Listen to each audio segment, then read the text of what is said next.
দেখো এটা লাল আলু, ছোট ছোট। তা আলুটা ভালো করে কেটে ধুয়ে লবণ আর হলুদ দিয়ে সিটি মেরে নামিয়ে রেখেছি জল ঝরিয়ে। আর এখানে দেখো পেঁয়াজ, আদা, রসুন আর শুকনো লঙ্কা ভালো করে পেস্ট করে নিয়েছি। তা ওই লাল আলু, ছোট আলুগুলো আমি এই মশলা দিয়ে ভাজবো, তোমরা দেখতে থাকো। দেখো এবার কড়াই গরম হয়ে গেছে, এবার তেল দেবো কড়াইয়ে।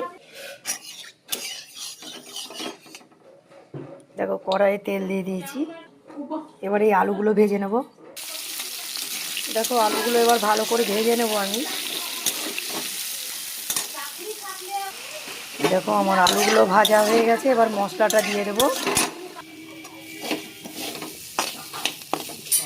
দেখো আমার মশলা দিয়ে আলু ভাজা হয়ে গেল, এখানে নামিয়ে দেবো।